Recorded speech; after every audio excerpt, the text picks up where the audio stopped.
Good evening, everyone. We'll call the trustees' business meeting to order. Today's Tuesday, October 23rd, and it is around 6 p.m. We'll start off with approval of minutes for July 31st. We brought those before the meeting last month, and there was some corrections that needed to go back and be made. Those have since been made. And can I make a little statement? yes. Okay. Well, a statement or a question? Well, it's constructive. Okay. We're going to talk about minutes in a second as a rule, so can you hang on to that? Do you have anything else you need to change to these? You said that you put the video in? Yes. I removed the video from, yeah. You put audio in? Yeah. No, you put nothing in. There's nothing. Okay. That's it. So we're all set with the minutes that are there? Because we're going to have a bigger discussion once we approve these minutes. Okay, I'll follow. So we have the July 31st meeting minutes that have been amended. Move to approve. Need a second? Second. A motion and a second to approve the minutes for July 31st. All those in favor? I'll abstain. I was not at that meeting.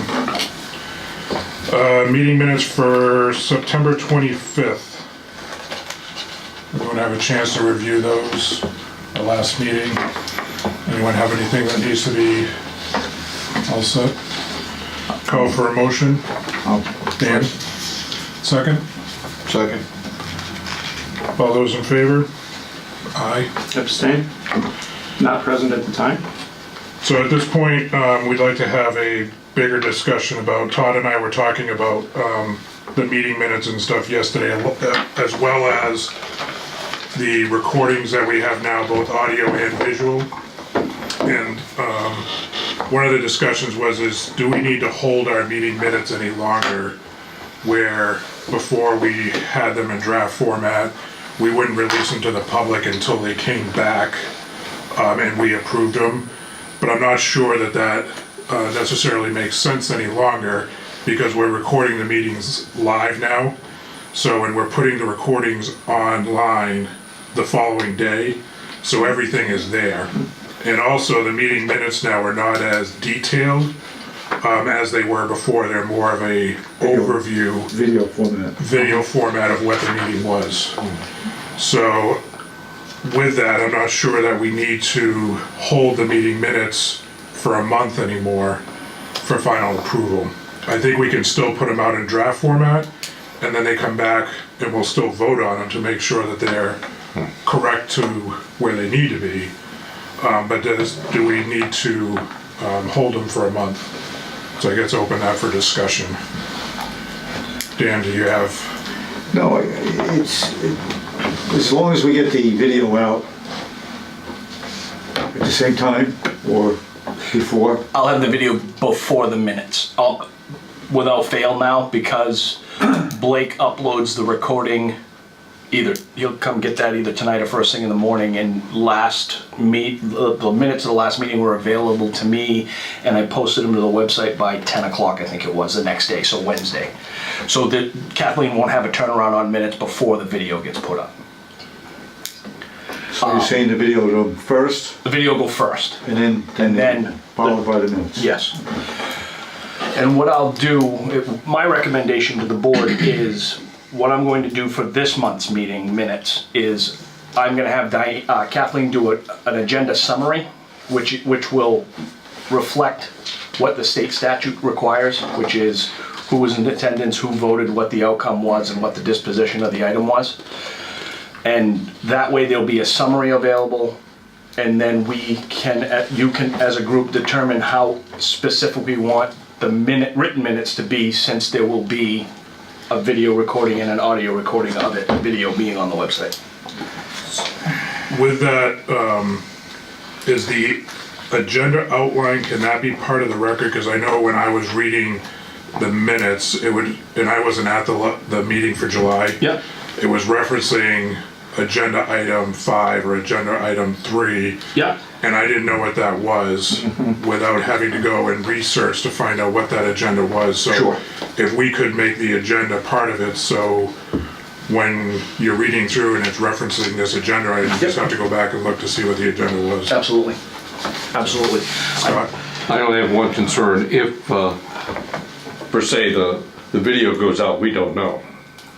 Right. And then we go and Well, then we go have this- the audio, and if that's the case, we'll be able to catch that, and then we can do the minutes per the audio, Okay. more in depth than. Well, vice versa, even if the audio goes out. Yeah, If it's gonna go out, it's gonna go to a point that we're not gonna let it out. No, we We're need gonna to talk rely about on. it, Yep. then we'll let it out. Does that give you a feed after what's recorded?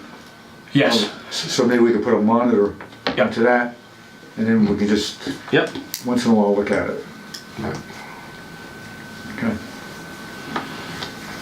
I didn't quite understand that.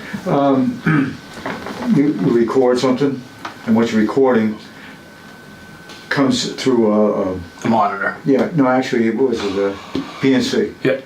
And the BNC then goes to a monitor. So now what you're recording, you now see what's So you're suggesting we have a monitor back here to see if it's recording? might be a good idea. Yeah. And then and if you see nothing black, then you know something's wrong. Well, So that monitor isn't good enough? that just gives us, you can't see the detail, but that shows you that something's going on, and I can see from here the red, but Can you see it? I can. Then, Oh, yeah, then we well, don't it's need Yeah, it. because it'll turn black at the top, it'll say Well, standby. when you weren't, the screen was going black. Yeah, and when that's not working, you're going to see what they call zebra lines. You know what zebra lines of focus. So if it were to go out, it's got battery backup. So obviously we lost power, we'd know it, but the camera would keep running. Well, So don't you think the red light would go off? the red light will go out too, unless Are we Bill still stands up and recording? pokes some buttons and just. Yeah, but we could be going along and we don't know, Yeah. you know. Right. So- 5 minutes could go by. Right. Okay, so what I wanted to say, on that 7:31 meeting, we just discussed it. Maybe what we could do is we could take his video cassette, or his video recording, and we'll put it on an editing software. And we'll put the audio clip that he has onto the audio end, and we'll put the agenda on the video end. And that'll serve for our meeting purposes. I think that'd be an excellent way of doing it. Then we'll have a recovery of what happened. We might not have the video, but we'll have the audio. You know what I'm trying to say? And I guess the video would only be the agenda. agenda. You'll Going look through at the it, video, you'll see but the you'd have the agenda. audio. But then you'll hear what actually happened at the meeting. Yeah, the agenda was his idea. Well, You mean if the video didn't work? The video doesn't work. So what I'm saying is I get you now. take the audio that he recorded And upload that and, to YouTube, yeah, and we won't get too technical, but that's how you can do it. right. How's that sound? So, Yep. can we do that? we can try. Okay, do we need to vote on that, or is that? Well, we have to vote on the whole minute piece because currently we have a policy that says meeting minutes have to be held until the following meeting before they can be released. Okay, Because we can't release meeting minutes until they're approved. So what we're doing right now is having discussion about changing that policy so that Todd would release the meeting minutes of this meeting in a draft format.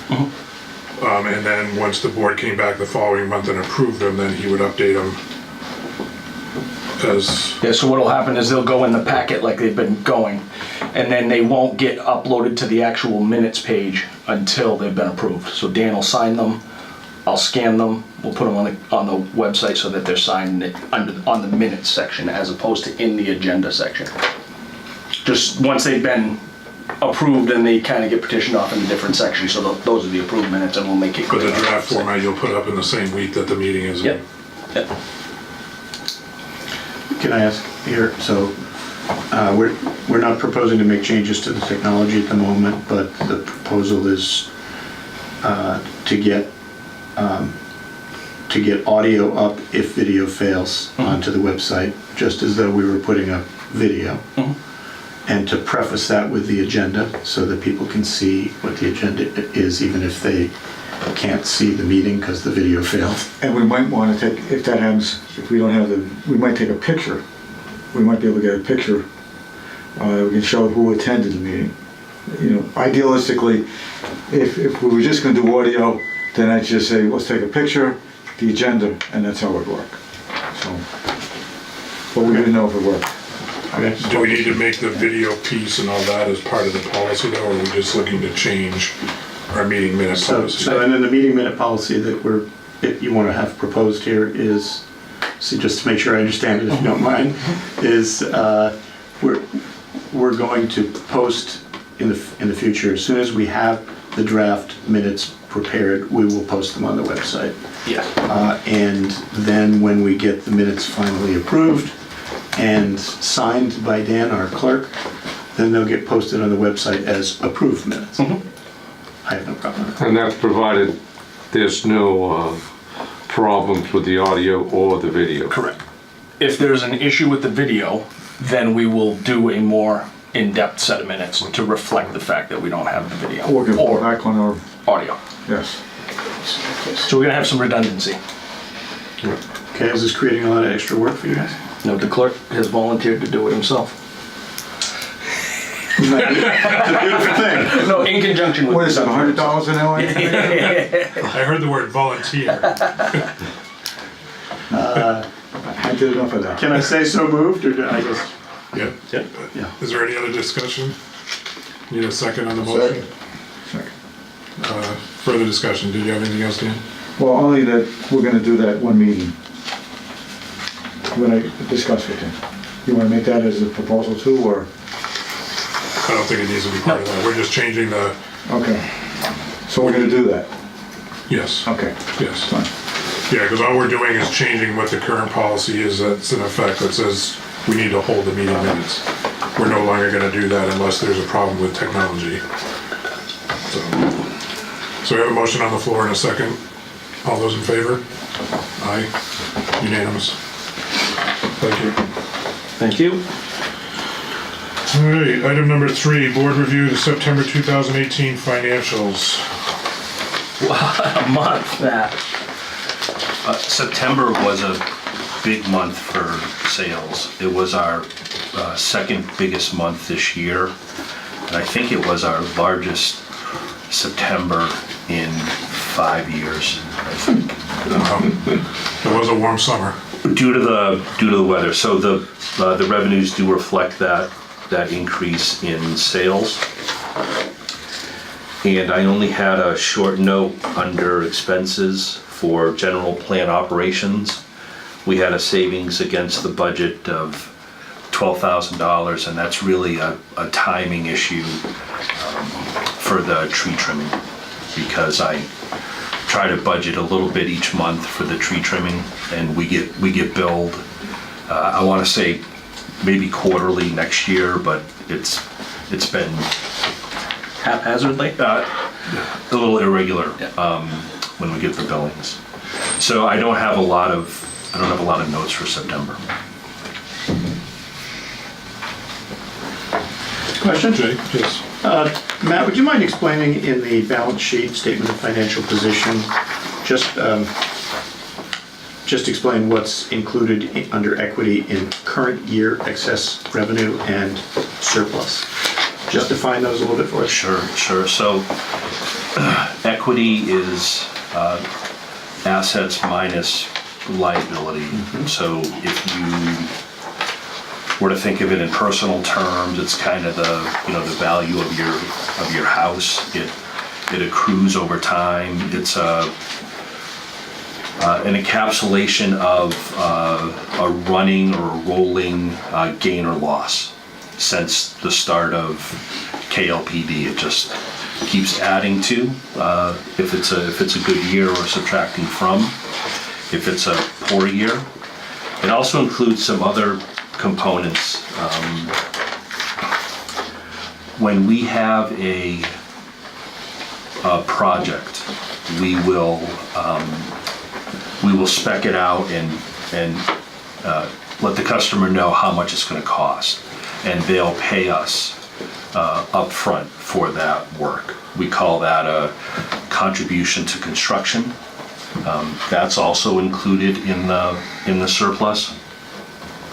We have deferred inflows and outflows right now that just relate to our pension plan.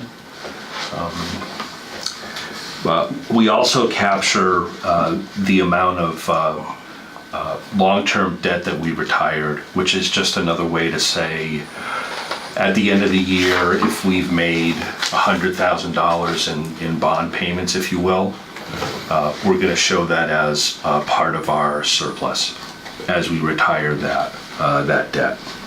And the last component of it is we have about $300 and something thousand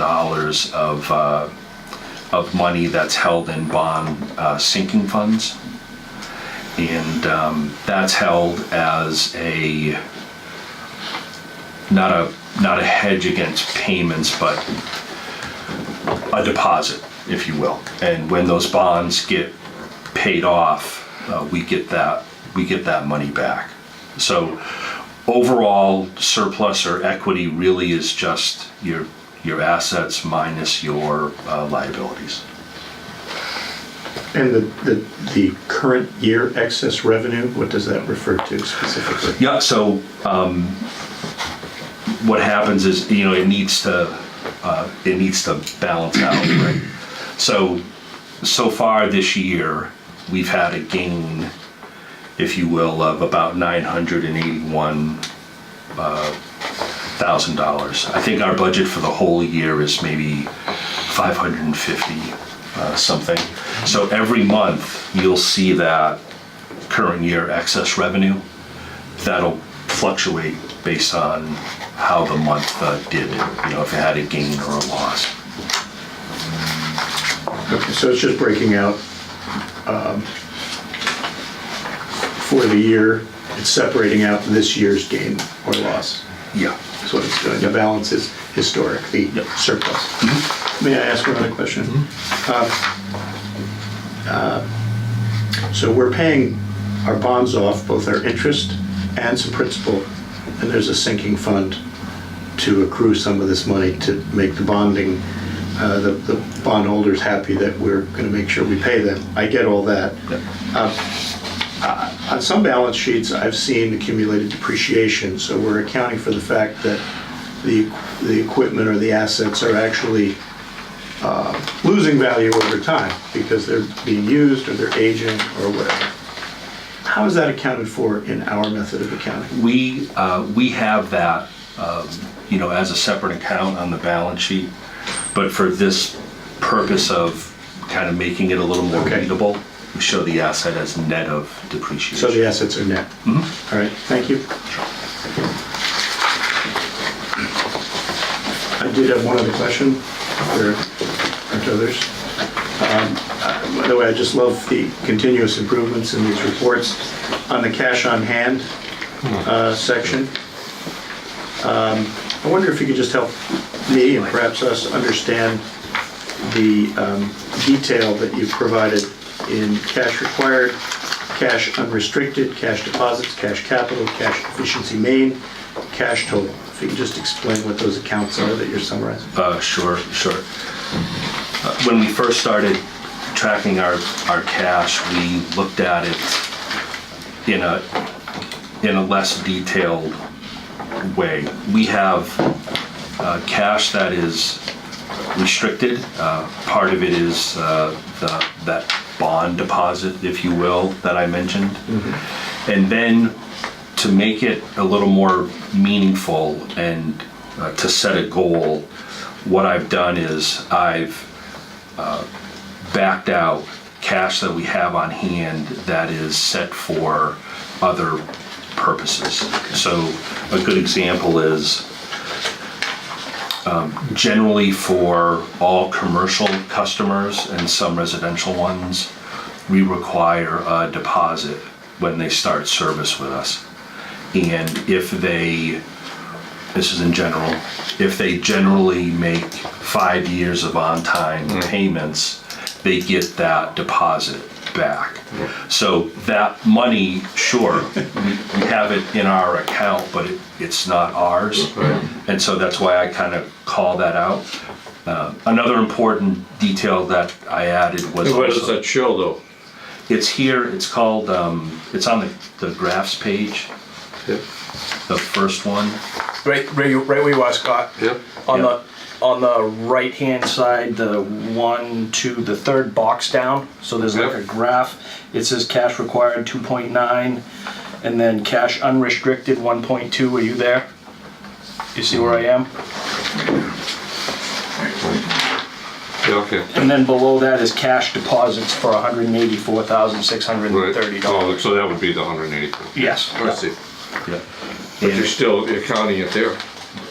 We have to keep track of it. Yeah, But you're subtracting it out in order to determine the days of cash on hand, correct? precisely correct. Because it's not really our money.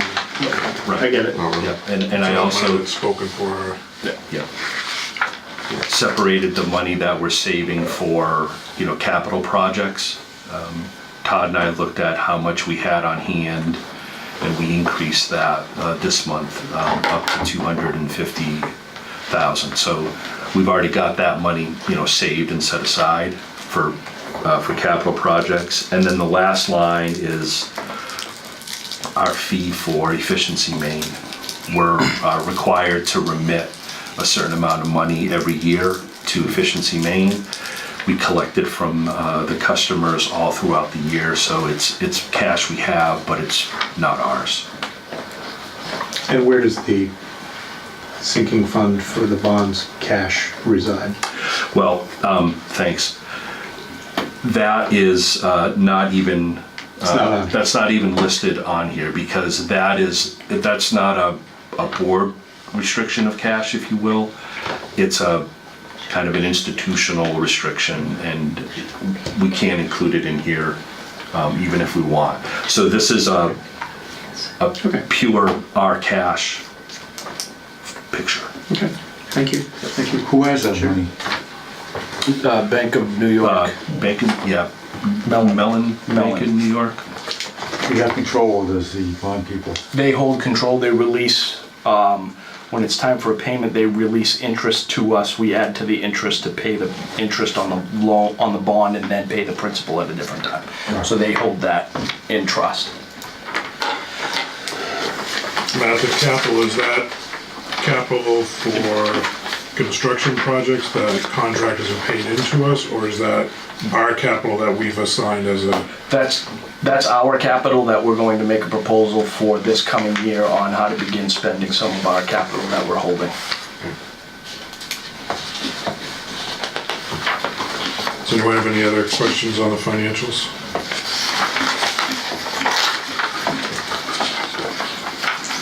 If I could,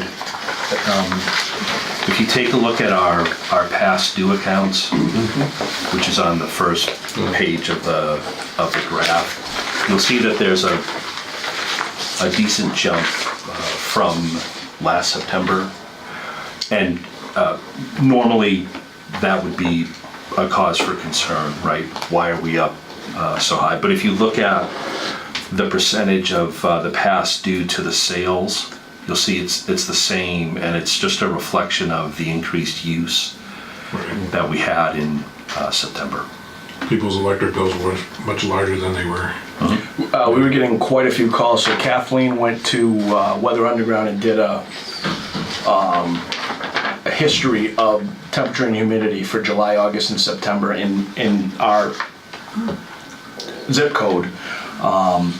Compared it 17 to 18, and July, August, and September were much more humid and much warmer than.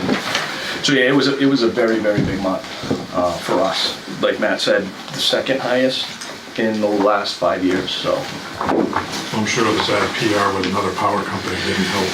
it hit People probably thought, quite oh, regularly. What's wrong with my bill? Right. Is it because of the meters? And we're trying to get away from offering to test meters when people have that problem. PR has kind of made it difficult to do that, but if you ask Elaine over the last 13 years she's been here, 99.9% of the meters she tests are accurate. So it is literally, we have to remind people, AC, dehumidifiers, I mean, you name it. And I even called one the other day. They called me and said my bill was high, and I asked them, "Have you lost your well pump lately? Have you?" And they're like, "How do you know I lost my well pump?" It's because those run constantly and use a lot of power. So we learned what to ask, and people usually will be like, "Oh yeah, that's true. That happened." So. On the hydro statement, we had no generation for September. We did not. Do we have generation currently? We don't, well, I'll go over that in the general manager's report. We've got a dead short at Kessel, and then we can't run until we can chase it down. Maybe you can come. We'll address that when we get to the hydro. Just another question on the delinquent accounts. We are approaching the time of year when we can no longer take action to collect. That's gonna be November 15th. Okay, that's pretty soon. So in past years, we've put on a kind of a full court press to make sure nobody's delinquent, or at least as little as possible before we walk into this season. Are we doing that, or do we need to do that, and how does that look right now? We are doing that. We've increased our telephone call frequency. We've tried to double it from 1 call to 2. That type of effort, it takes a little while to see, how productive that's going to be. In other news, we're very much closer to being able to take debit and credit cards. We've really targeted the end of the year, the beginning of 2019 for that. So we think that that'll just be another service that's available to our customers, and should also reduce our past due amounts. E-billing is actually live in our test environment. We have we use Assist as our accounting and our POS software. So we have live in a test account that we just need to upload to our actual software. The e-billing has been activated, PIN numbers have been applied. Cabling will be here when they decide to come. We've contracted for cabling to get the kiosk. We have the kiosk, and now it's just down to the final nitty-gritty of making sure all the bugs are worked out in the e-bill, because we're trying to, in conjunction with going with the ability to have online payments, we're also trying to reduce the amount of paper we're mailing out. So hopefully it'll all come together and work well for us and reduce. Unfortunately, when you reduce delinquent accounts by using credit cards, debit cards not so much, but credit cards, unfortunately, they're just passing the burden on to somebody else. But that will help, and we're more actively trying to pursue and working with the PUC on people who like to flip the name of the account. We had an instance of that this week where spoke to the landlord, the lessee has not changed, but we've had 2 different accounts, 2 different names put on the account. Neither of those names are on the lease according to the landlord, so we're working with PUC. There's only so many things we can do. We have to provide service, but we also can do other steps, require income verification on problem accounts like that. So we're trying to implement a bunch of different things to try to reduce the amount of delinquents.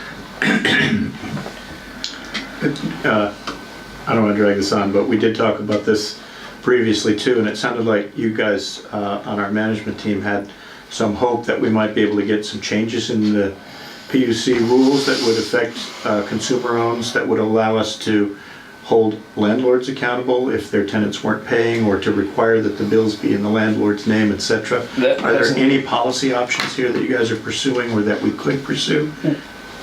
We could potentially pursue. We haven't found an avenue that has been effective in dealing with legal and trying to find wording. The problem that always gets pushed back is if they allow the consumer owners to do it, they have to allow Central Maine Power to do it, and they see Central Maine Power as a large, the largest provider in the state. So if we can find that ability to kind of break ourselves away from Central Maine Power, then we may have more inroad, but currently we haven't been able to find the right way to approach it without being told that's not gonna happen. Todd, would there be a way, would there be a way to, if a person was coming in, or a landlord running, take a deposit first from them, like, well, we take deposits for others? We can, if they're problematic. If they have held an account with us in the past that has gone to collection and has not been collected on, then we can collect a deposit and require them to go into a payment arrangement immediately to regain service. We've had, Why don't we do that for every, we can't, they have to have an account in arrears or gone to collection with us. PUC won't let us just take deposits. You take deposits for large users like businesses, anything Right. over certain demand, but not just regular Joe that comes in and wants to have service. say they don't consider rentals as a business? No, they do not. And there are very few and far between the ability we have to deny service, no matter what the extenuating circumstances are, no matter what we're aware of. Public Utilities Commission views it as us being required to provide service to whoever is at that residence. So that's why we're trying to fine tune with their rules how we can try to prevent ourselves from getting in these predicaments. It's too bad we can't hold the landlords responsible. Exactly. We don't have lien powers, can't put a mechanics lien or a utility lien on properties, which is unfortunate. We've been trying for 10 years. Just, All right, any other questions on the financials?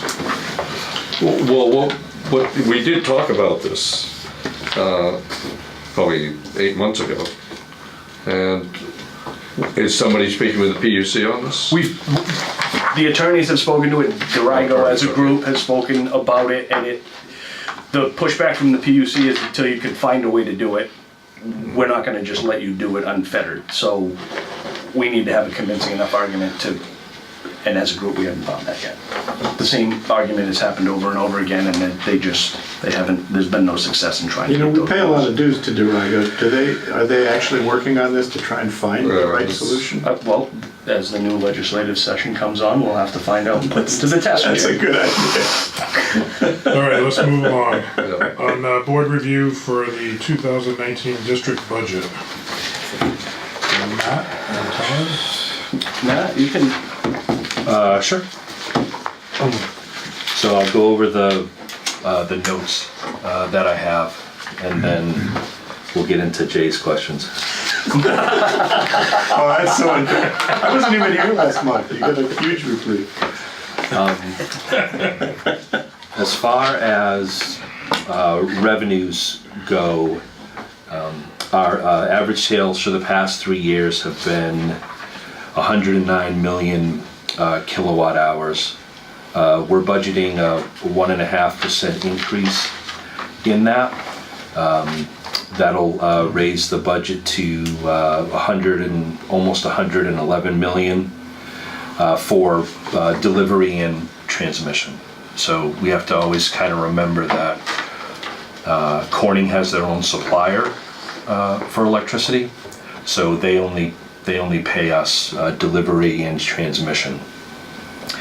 To figure out how much we would potentially have in sales for electricity or energy and R&S, I had to back out what we anticipate Corning being.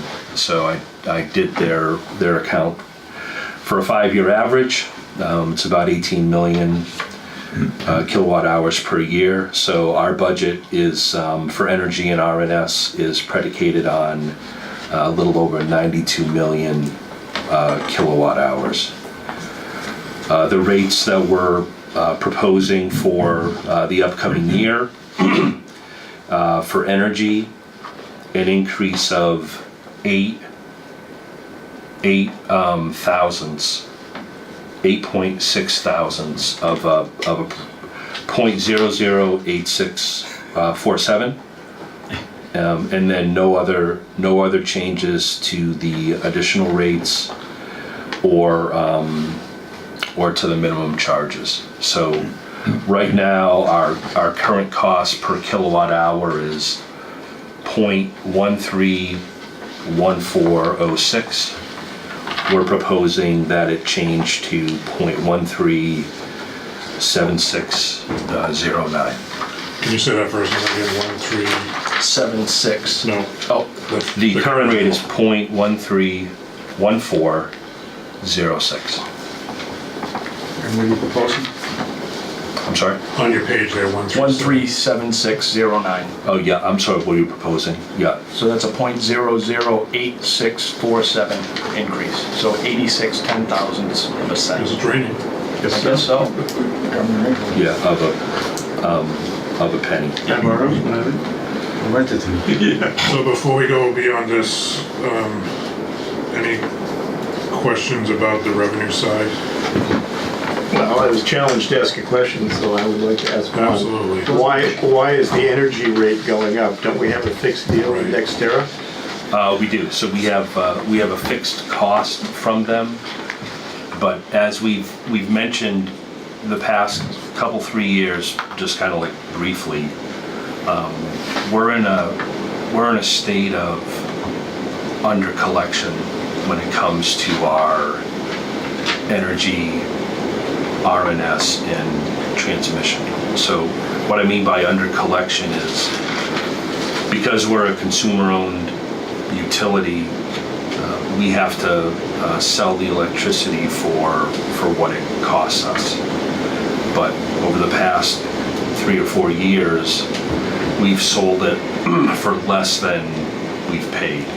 So we've accumulated this under collection of about $400,000. We've made adjustments to the rates over the years, but not quite enough so that we end up in a position where we're collecting at least what we're paying, or slightly more. So we need to be in that collecting slightly more position so that we can erase our under collection. And part of the reason that that's important for us is, you know, we've left that money on the table, and also we're really working hard to strengthen our bond rating, so that we're a more attractive option when we do have to borrow. And they, I forget which rating agency it was, but the last time we had the interview with them, or the interrogation, they mentioned that they had expected us to catch up on that under collection faster than we have been doing. So you said we're around 400,000, give or take, Yeah.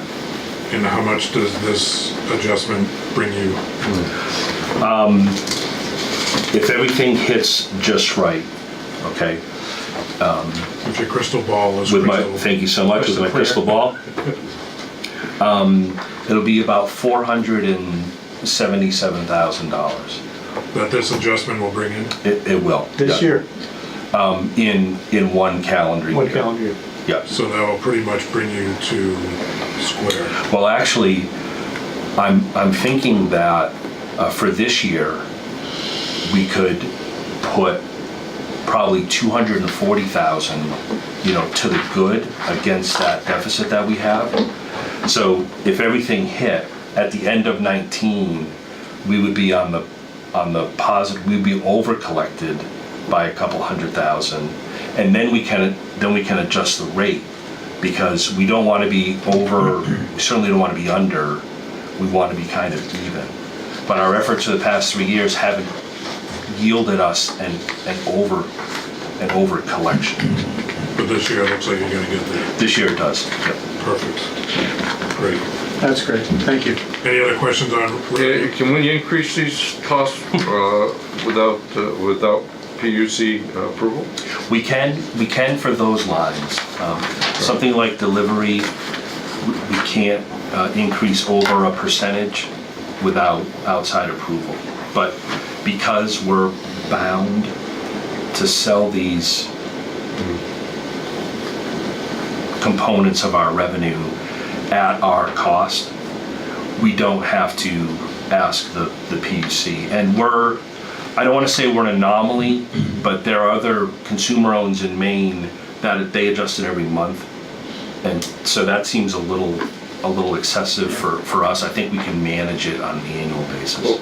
Well, beside the last, we increased, I think, the transmission cost or We We last, did that. beginning of this year was the minimum charge. minimum charge? Yes, we April. increased that. Now we're increasing this. When was the last increase that we had on the RMS? Was that June of 2016? Yeah, Matt? it wasn't 16. 16, so 2 years ago, and how much was that Yeah. percentage Oh my gosh. 13? approximately? No, that was for the delivery. So I think we did 2 or 3% back then. But what we could have recognized a little. I understand why we're doing this. Yeah. It's just that maybe we should have done it in little increments each year. Well, we did. Where I think we could have made a better choice was we adjusted the much smaller revenue lines, RNS and transmission. There's not a lot there. The real revenue is in the energy, the electricity. And I guess this 477,000 plus, you're looking at what we did this year, and yeah, we were up in sales this year.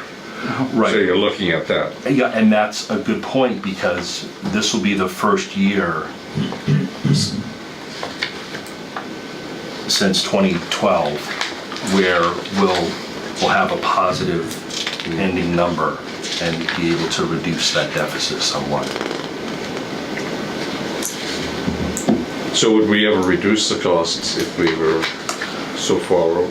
Well, so we wouldn't. The cost is what we pay. That's how we reduce the quantify rate. it. But we would reduce our rate because we don't want to stockpile money. We want to be even. And if you look back at our rate history for the past 12 years, it has fluctuated based on are you under collected or over collected. Thank you. Okay, moving on to the expense side.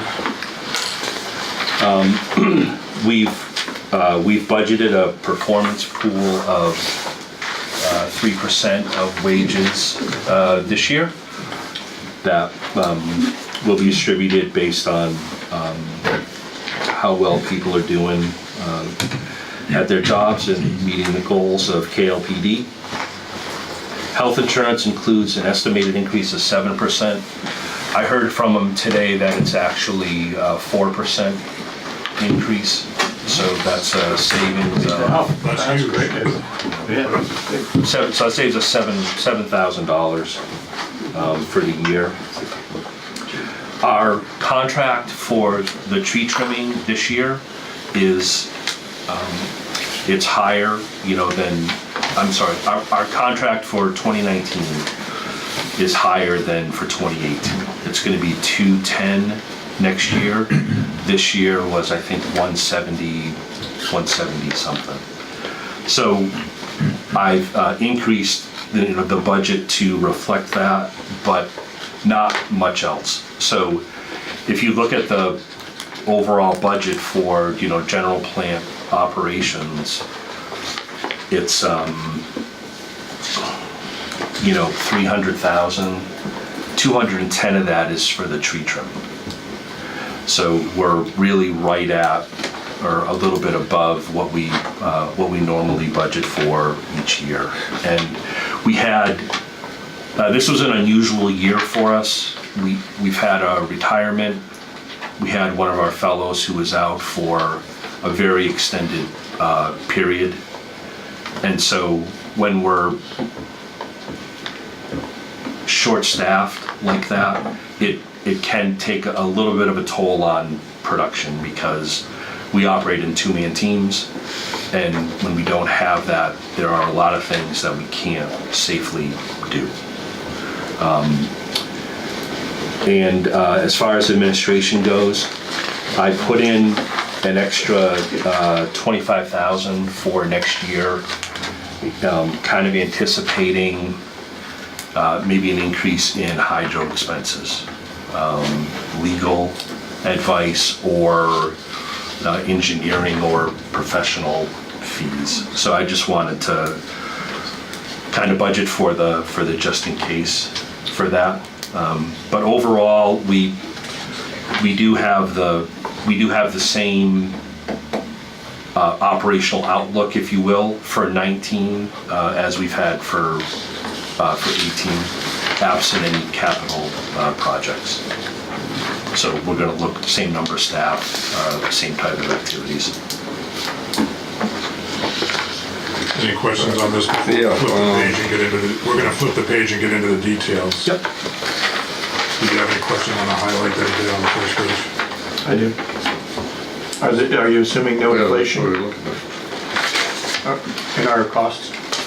I don't. Specific ones that you called out? Yeah, I don't have any type of consumer pricing. No, I don't have any inflation hedge in there at all, and I haven't put it in there since I've been here. Okay. Just Does your RNS revenue include the 1.5% increase? include the Yeah, so we have a 1.5 The increase that we just. budgeted increase of Right. 1.5%, Next so that year. goes across the board. yes. And the wages, didn't we have let some people go because of the tree cutting and stuff? That was the prior fiscal year. Okay, But that's true. That did so that's what. that did happen. Yep. Okay. So on the next page where we have the detail, we're noticing that our solar users are increasing. So I've increased the budget to keep pace with them, anticipating that we'll have some more solar being utilized next year. I also wanted to talk a little bit about the delivery and the minimum charge.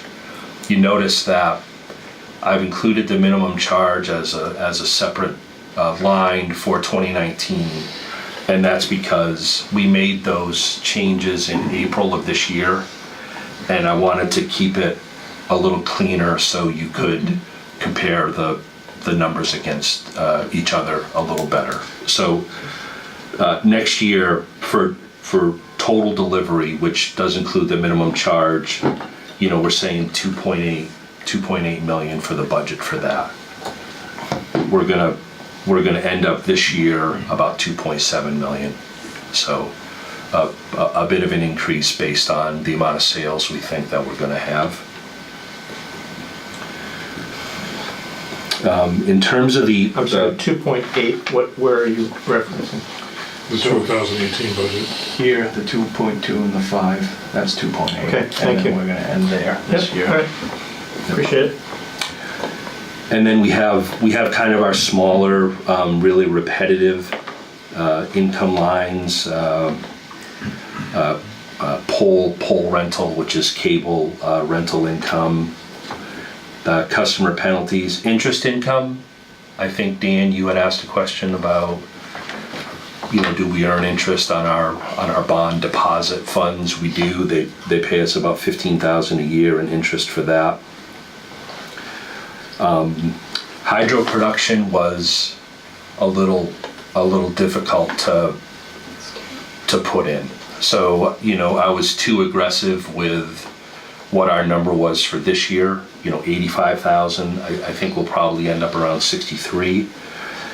So I said, okay, let's maybe 65 for next year. We'll see what happens. Matt, the other operating income, the 2018 estimated actual, there's a big, Yeah, thanks. So the main difference there is I the saw him scheduling a lot. Sold the tree truck. the chipper. So we salvaged the chipper and the tree truck. So we don't really anticipate anything like that happening. Good idea. This next coming year. So that's the difference. Okay. So total revenue, we're looking at about $3,017,000 for next year. And on the expense side of it, Which that's about 30,000 more than 2018. yeah, yep, So you're looking at roughly a $30,000 increase in the budget. yep, yep.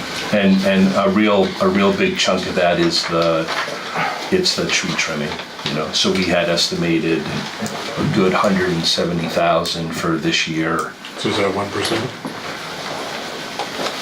Pardon? Was that in 2017 like a 15,000 increase on total revenue? Yep. I'm sorry, what, say that again, Scott? Okay, so you got your total revenue, your estimate, it's about 15,000 different. Oh, Was it yeah. from this year? Yeah, Yeah, that's mainly due, it's mainly due to the increase in sales. right. Yeah. So And that- did it reflect the same thing, say in 2017 or 16? About a 15,000 increase? Or do you know? Yeah, not necessarily, because No. we did have a period there where our growth was more static, Okay. if you will. So I remember that we were budgeting for less than a percentage in increase in sales from year to year.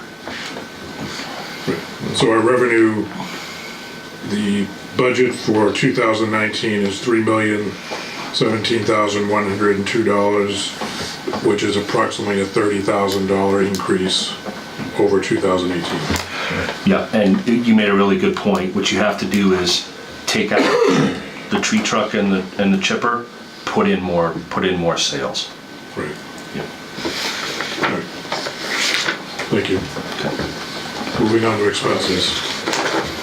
Okay, so we talked about the 3% performance pool for wages. Health insurance is actually a 4% So that number's gonna increase go instead up. of 7. These smaller items they're generally very static. Disability, life insurance. Our retirement contribution has not changed. That remains flat at 10%. So the district contributes 10% of the monthly wages toward retirement. General plant, operation maintenance we talked about. Customer accounting and collections, I think that'll be fairly flat.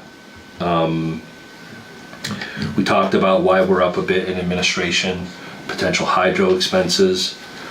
Uncollectible revenue, we're not going to budget for that again. Our current balance that we've collected over the years is 52,000. We're estimating, and this is an estimate, perhaps writing off 26,000 this year, although that could change because in the past years it's been lower than that. It was 12,000 in 17, but it was 31 in 16. So we're going to estimate 26,000. We still have a balance of 50. So this will probably be our last year of not budgeting for that expense. When I started, it was in the high 80s. And so every year we've just been, Bringing it down a little. yes, yep. Transferring columns. There we go. Interest on long-term debt. So we're at a point, we've actually been at this point in our bonds for a couple of years where we've switched over from paying more interest than principal, and now it's more principal than interest. We're on that downward slope, and every year it'll be more principal than interest. So every year you'll see our interest expense decrease for that. So the total expenses for next year, we're projecting 2.5 million, almost 2.6, with a net gain of about $436,000.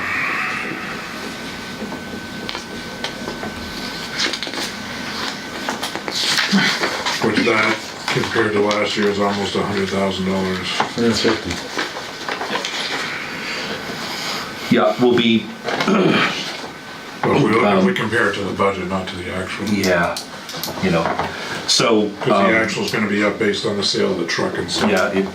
Yeah, exactly. And also, what we do have to keep in mind is that because we transfer the under collection or over collection in energy to that account, when you see the monthly financials, right now, you see a net gain or loss for energy. So you see that number, I think we're at 400 something thousand right now.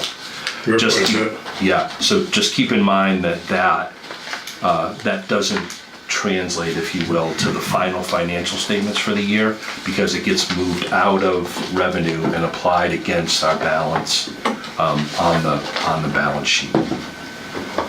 So I just wanted to point that out because a guy like Jay would say, well, wait a minute, Probably not, because he knows how a balance sheet works. He wouldn't have dared to say that to you when you were president. I gotta say, what'd you do? No, he's getting like- So I just want to point that out, because if you look at the September financials, you would say, wow,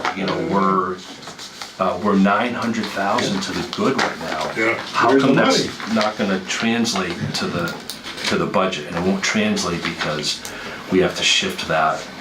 This year, thank you, will be an over collection. So I just wanted to compare those two things for you. What about the depreciation? Maybe we're gonna get somebody to come in Oh, and figure yeah, out our yeah. assets and, Yep. So we did, before we had kind of other I don't want to say more pressing, but we had other large issues to tackle. We had spoken with our auditors to get a feel for what they would accept in terms of how to value these assets, because what we can't have is a situation where we have some help with it. We have a consultant come in and help us, but they do it in a way that would not be acceptable to the auditors. The auditors themselves, they cannot do it because they can't really audit their own work. So they can't propose it. They can't do anything. So we know what we think they'll accept. Our plan was and is that we want to find a consultant that can come in and help us with the valuation, and then from a point in time going forward, we would more properly track the depreciation. So what does that mean? When we put a transformer out in the field, the clock starts to tick on it. It has a useful life of, let's say, 15 years. So we start to depreciate it. After the 15 years, we stop. It's still there, but it's fully depreciated. That little part of the expense stops for it. But then that's replaced with the mile of wire that we put up, or the telephone pole. So we just need to really start working harder at managing it on a per asset basis instead of kind of this larger picture. So we've targeted the first quarter of next year to really see when we can engage a firm that's capable of doing this work, because it is a little specialized. they'll tell you like how many telephone poles we have, how many transformers we have. They'll break down all our We don't have any telephone poles, Dan. utility poles. Thank you. That's a slip. So I know, I get called on it, I still do it. Almost like tape recorder. Exactly, you said that tonight too. So what we've already done, and thank you, Matt. It's from another time. We had, I must be too, because I still slip. We had reached out to Mike Hubbard, who does our rates, who gave us this firm in Alaska, the time difference and it was a kind of a mess. We got a proposal of $47,000 the beginning of this year to do it. We said, what can we do to collect the data that will make this cost go down? So currently, we're already working toward getting the number because Kevin and the crew have been informed that they need to go out and do, survey what's out there. Because not only do we want to be replacing things that are becoming antiquated, but we also need to know a better idea of how old things in the field are. So as we collect that data, get it into our GIS system, it'll help us to reduce the cost of getting somebody who can work within the parameters of what the auditors are looking for. I can't guarantee, but it is my goal and Matt's goal that this will be the last year that we use the $360,000 figure without corroborating that information. If we go through all the work and the information shows us that 360 is appropriate, you'll have the documentation in front of you, and that is what we'll use to move forward. But we're getting better at tracking how many 1950s poles, 1960s poles, transformers and how old they are, wire and how old it is, and then we can dump that into the system to save the district money when the consultant does the work. So that is it has been a goal for a long time. This year, I think it's going to come to fruition. It might even help you plan too. It most certainly will. I mean, if you have a transformer getting up there, and you're on top of it. Yep, absolutely, and that's what Kevin and the crew are out now doing while they're out there. Not only doing the repair work, but if there's downtime, they're out. They're going to start surveying the ends of the line when they have to inspect. When we get invoiced from Asplin, they go out and inspect, and they're keeping track of what's out there as well, so that there's more eyes on the line, there's more knowledge in engineering and it at our level as to what's there and how old it is. I mean, you'd be surprised. There's some utility poles out there that are older than probably everybody in this room. Yeah, I would say older than everybody. How in far this room. along are we in the process of doing this work with our own staff to get to this point? Oh, 10%? 50%? no, 10 to 20% I would say would be an accurate reflection. Okay. All right, any other questions on expenses? One other thing, how do you factor in here, the work that we're gonna do this year? If we're gonna do it. That'll be With the capital, money- that'll be in a separate Separate, conversation. be a capital improvements? Yes. Yeah, capital, yeah. Capital. budget. Would be a capital improvement. Matt and I, and we're hopeful that at the next meeting we'll be able to convince the board, we would like to be able to begin doing capital budgeting and capital improvements without having to go to bond immediately. We'd like to see our bond rating get back to where it was. We think that by these revenue projections and the higher sales we had this year, we can get the bond rating back to where it belongs before we go out to bond, only to be responsible to our rate holders and spend less money on interest. So we've been working on, okay, this is a dollar figure that we can work with. These are the projects that we can do that will help us to accomplish X, Y, and Z, so that when we're ready to go to a bond, all the preparatory work's been done, our bond rating is appropriate, and we can get the financing at a better rate.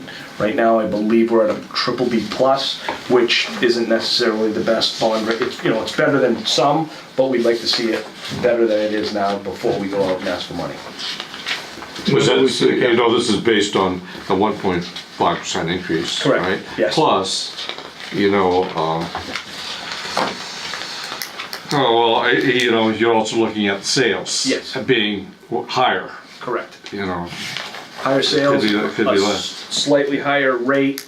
More accurately, we're reflecting what we're selling versus what we're purchasing. We're fine tuning so that the rating agencies see that, but also so that we have a better idea of what our cash flow is going to look like and what we'll be able to afford to do. And to answer your question, Jay, in November there will be a figure associated with the capital budgeting that we would like to do for the coming year and the projects that are included in that Great, capital thank budget.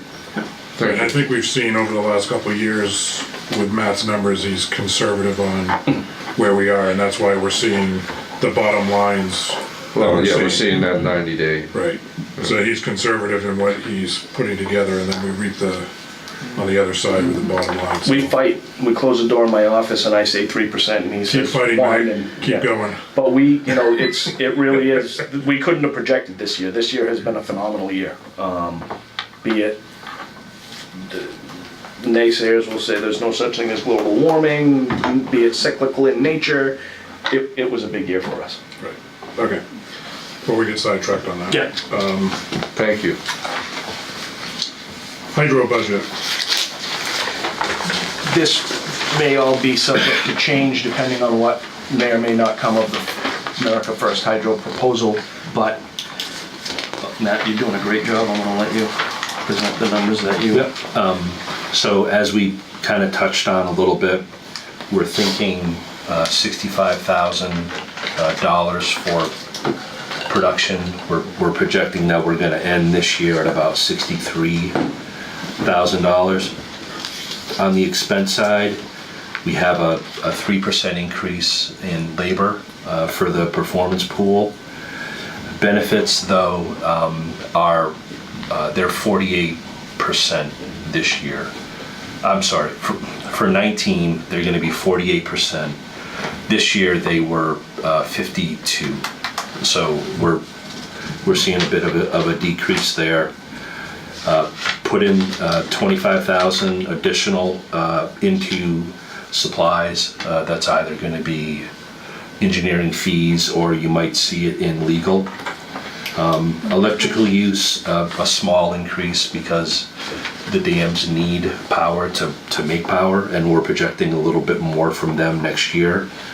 Our insurance is going to pretty much stay flat. We don't have the new policy yet, but from what we've seen for the past 2 years, there's slight savings for us. The bond interest is going to decrease a little bit because we are in that position where it's more principal than interest. Depreciation we've kept the same, and legal we've kept the same. So if we hit our revenue and expense targets, we'll have a loss this year in 19. Our insurance reviewer actually called us a model customer, so we're hopeful to keep that on the right track. 50% rate cut, that sounds That's like. what I'd like to hear. We don't know who our new agent will be yet. There's still TBD. Questions on the hydro budget? Scott? Any questions on the hydro budget? Dan? No. Good. All right, so that completes the budget proposal. And is there, I think we sailed through that pretty well. I think so too. So would you like, I don't see that there's anything that we need to come back, that we need you to come back with us for, so we could vote to move this tonight versus pushing it off, or Okay. Saves us some room at the next agenda. is everyone fine with that? So moved. We have a motion to accept the budget as presented for 2019. Have a second? Scott? Any further discussion? All those in favor?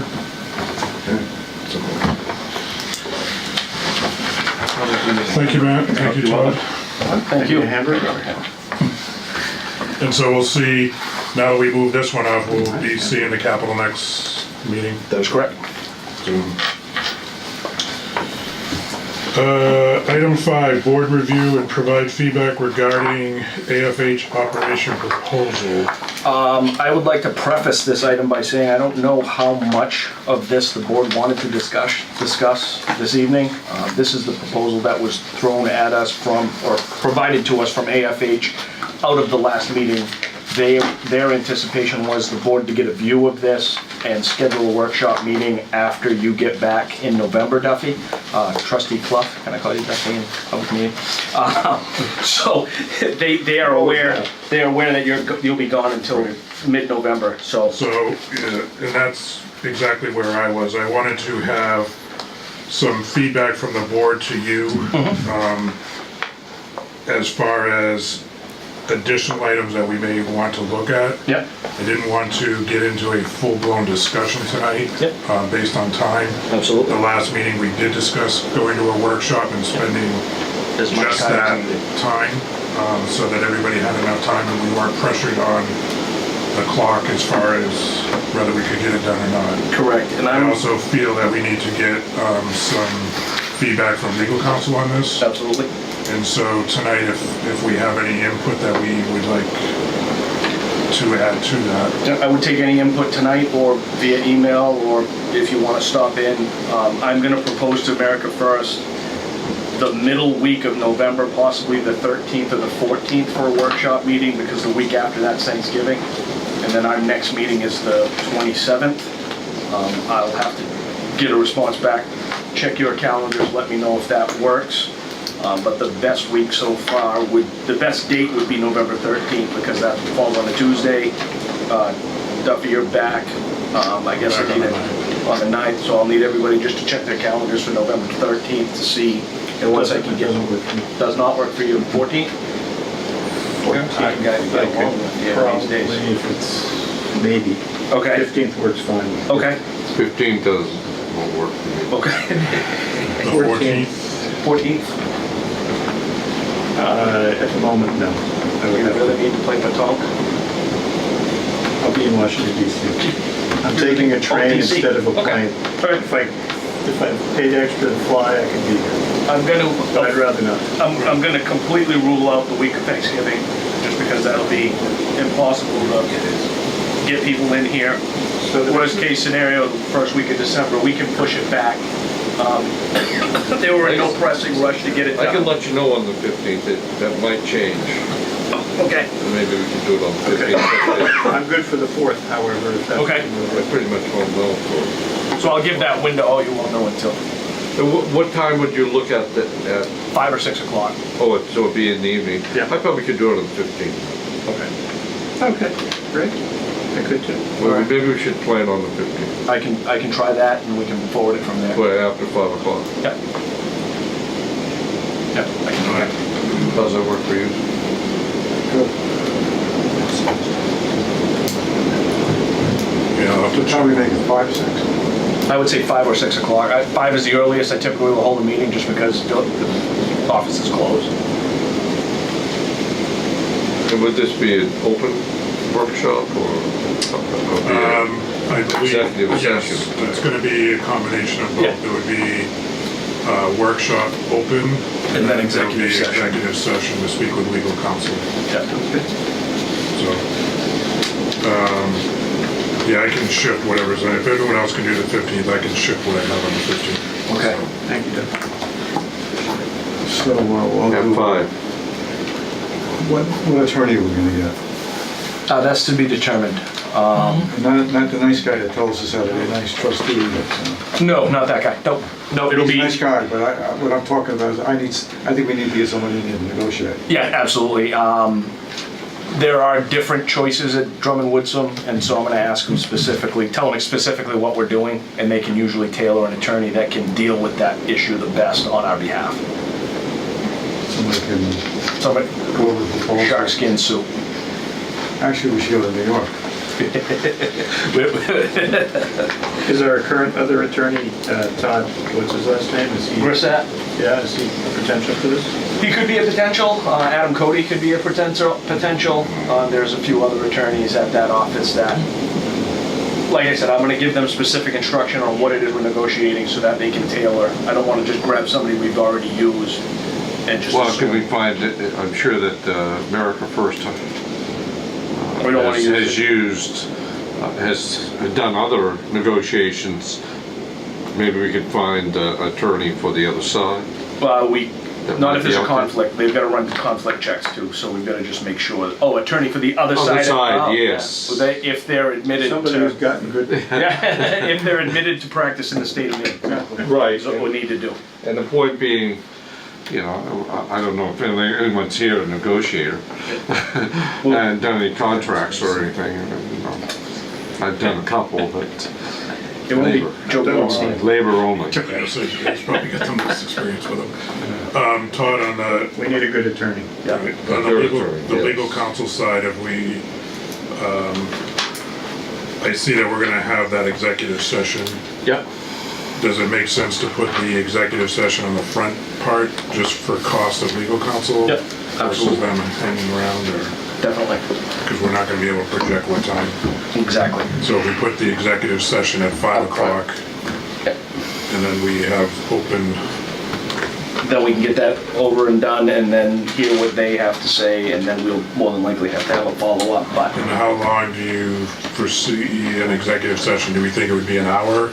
Because I'd like to post the meeting start time for the public. yep, I would recommend we budget at least an hour and a half.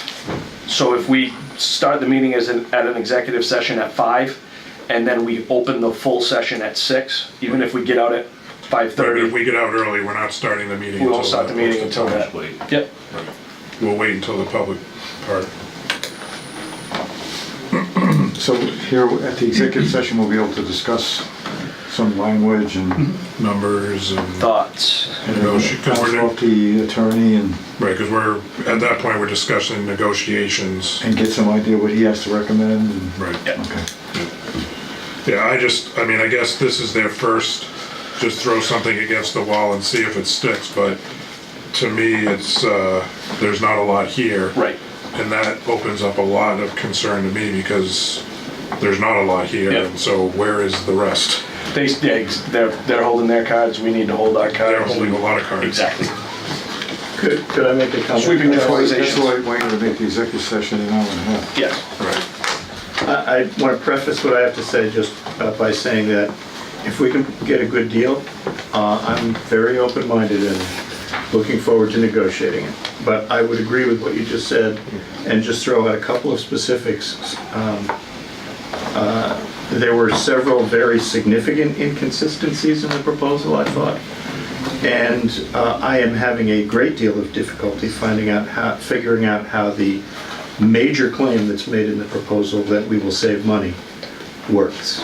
And I don't want to go into all the details here unless Right. that's what we want to do. No, we We can certainly do it in the workshop. Exactly. But looking at what they sent us, I would just say that, to me, it doesn't meet the threshold for even getting our attorney involved and having the meeting. I realize we need to do this because we need to have the discussion, but I see several of their statements just being so incomplete that I would like to see more before we spend money on it.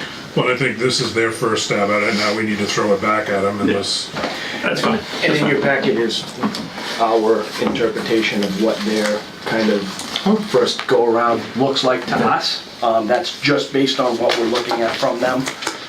And we'll get more specific as more specifics come available. Because Duffy raised the concern about what's it gonna do to our overall rates and how's that gonna impact our ratepayers, and we kind of just, off of what they gave us, crunch some numbers to say this is what we'd be saving, this is what it'd be costing us, this is where we'd be. Saving meaning, you know, overall what our costs are. But the key thing here is a great attorney. Yes, absolutely. That's what we need. My cousin Vinny, that's why we put 25,000 in next year's budget, right? pretty much. We don't want to have happen to us what happened to Fairpoint with Verizon. Right. You know, like a guy dresses up in a black suit, white shirt, you know, with a hat on, you know, that's kind of going on. Johnny Cash? Spurs? Okay, so, Roy Orbison, yeah. at this point, we've got a tentative date for the 15th. When are we going to, are we waiting on anybody to make that a permanent date, or Wait on them. wait on, America first. So they're gonna be here too? we don't need a Okay, first. then, if everybody, we're waiting on the attorney then. Right. So I can confirm that as soon as I get a response. I would, if not tomorrow, by the end of the week. Yeah, I don't need America First for Yeah. anything, I Okay. think it's a board Get our ducks discussion, in a row and and, If they want to sit in, they're entitled, but they can sit in on the public session if they want, but, Is everyone fine with that? All right, perfect. Moving along, item 6 was board review and provide feedback regarding next year's extension contract. This item is being removed as the information we received today was not favorable. Correct. So we're postponing it until a further meeting. Yes. Item 7 is... Could I ask a question on that? Yes. Just in terms of timing. What's the date that our current contract for procurement expires? December 31st, 2020. 2020. Woke up in the middle of the night with a panic attack because of you the other night. But I'm sorry to cause you that. Well, no, I was sound asleep. I've been, this has been on our radar for a while. And it was literally 2 o'clock in the morning out of a dead sleep. Oh my God. And then I was like, no, wait a minute. I was thinking the end of 2019. Yeah. And so not that I'm trying to, I'm not buying additional time, but right now we're okay. ahead of the curve. And I was bringing in NextEra to give us some indicative pricing to see if it was even interesting to extend. And right now, forward prices are not anywhere where we want to be. So December 31st, 2020, I updated you won't call it a calendar, Jay, you'll call it a Word document that mimics a calendar. I updated that in your packet so that you know what everybody's picking on you tonight. Just with the tentative dates of what's going to happen for the meetings for the next year. So we'll go over that. We're gonna go over the general manager's report.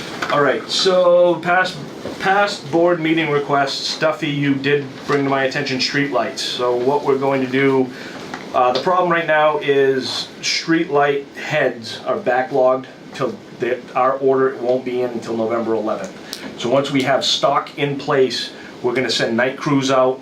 It won't be a month of constant overtime and full-time, but within a month we figure that the guys can get out there, change all the lights that are problematic, make list of any additional lights that may be problematic, but right now we can't send the crew out because we don't have the heads to replace them. And just to follow up with that, after our meeting last month, I just happened to go home and catch the tail end of the selectmen's meeting. Yeah. Which it was in discussion with them because they had the streetlight committee doing a proposal about lights on Main Street. Yep. Which apparently between the streetlight committee and the police department, they're currently they're doing an assessment of all the streetlights in town. Yep, they are. So they're filtering them to us. I want to make sure that we don't have duplication of what they're doing and we're doing. Absolutely. The problem with the problem with the way we used to do it is going out, writing them down, going back out and checking them. A lot of times it'll be the photo eye, a lot of times it'll be the cycling of the light. So when we're out there with a truck, see a light out, the guys can be up in the air and fix whatever the problem is while they're out there. And so that's why we're going to attack it that way. But they are filtered in them through. And this is gonna go on to the winter? No, it should only take In November? 2-3 weeks to be able to get through the Just whole, to get unless rid of it. we've got thousands of them that are out. Right, right. We know where we have problem areas, the beaches, we've got other, but we're gonna focus center of town and work our way out to the high traffic areas, things like that, to be able to change them as we notice them. So 61 High Street zone. And please, I mean, I don't say that in jest. If people see lights, I've been talking to the camera because we had 31 viewers this week and they're probably all in the room, but if you see any street lights out, call us, 985-3311. And it doesn't have to be specific. You don't need to say it, just say corner of this road or end of my driveway or. And you have the manpower? Yeah, we're gonna bring guys in at night, yeah. I think I heard Well, I know Tony out you're there saying he's gonna retired, start so shooting them out. Could you remind us who pays for streetlight maintenance and for the electricity in them? Electricity in them is paid for by the town, or if it's a private area light, the town pays for it, we do the maintenance. So the town's paying us, you're saying basically? Town pays for the energy, the electricity. What about the lights? The lights, All right. Maintenance. we pay for those. And it's figured into a Yeah, so it is- formula. Yeah, so they pay a blend of the power and the maintenance. Yep. Because we figure out what kind of fixture it is, how much it costs, how much it costs us to replace it. They get charged fractionally for that stuff. Very long-winded formula that, So essentially they're paying. They are They're overtime. the biggest Yeah, chunk. sure. They're paying for everything. Continue, John. Yep, substation planning, we continue to do the things we've been doing. We don't have anything solid for you because still we're spending quite a bit of engineering resources on interconnection and getting the interconnection to the water street, to the West Kennebunk substation completed for the solar array. So those will be more forthcoming. That'll be one of the major considerations in the capital budgeting that's coming for the year 2019 is to continue to shed some load off of Water Street as we redesign that and make it more efficient. That'll be a regular item. I have pictures here for you folks I'm going to pass around for the solar array update. The stop work order was issued on October 10th because of the way that the plan was approved by the Site Plan Review Board, and potentially mixed in with that addresses that may have been improperly given. Patterson's the developer of Marbury Estates, was still the owner of record of that property. Public hearing notices went out to Patterson, but when in fact they should have gone out to the Marbury Estates Homeowners Association. So there is a border along, if anybody knows where Marbury Estates is, it's right before the substation. I was wondering, The eastern border of the substation, of the solar array, Yeah. abuts Marbury Estates, and they Right. need to get approval for screening for the neighbor's view of the solar array. So there was a partial stop work order. It was lifted on the 15th with the stipulation that we can't do, next area can't do any work of grubbing that property line until the visual buffer screening has been approved by the Site Plan Review Board. So they partially lifted it to allow cutting and grubbing of the property, and it's amazing the work they've done. It's clear. There's not a tree left, there's not a stump left. These guys are ready to start driving pile. They just need to wait for the approval on that visual buffering, which I led to believe preliminarily has been rectified. It just needs to go before the board for a final approval, and then they'll be back on track. So I believe within the next week, the final approval will be given for that visual buffering, and then they can move forward. But it is quite a project. That is a big project. Quite a site, yeah, and it's amazing how quickly Kevin Vizina and I went out there and watching those trees get cut and then just blasted through the biggest chipper I've ever seen.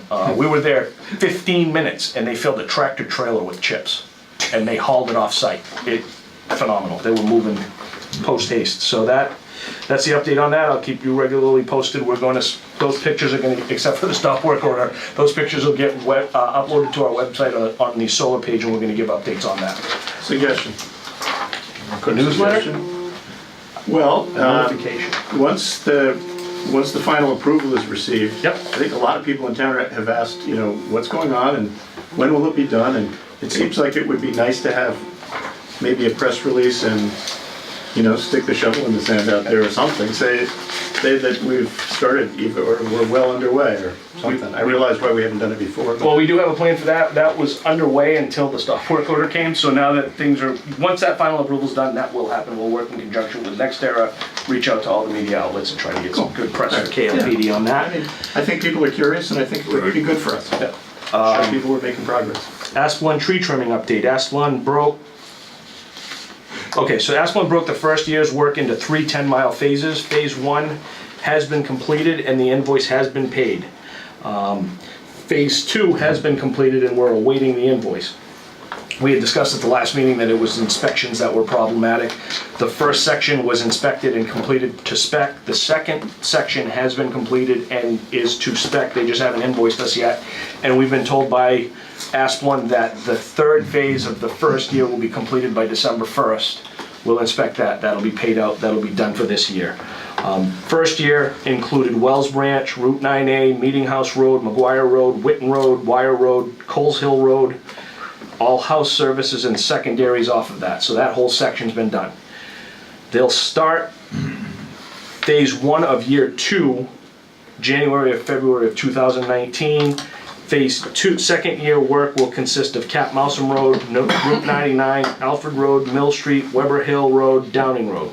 All services and secondaries. That will be next year's part of the project.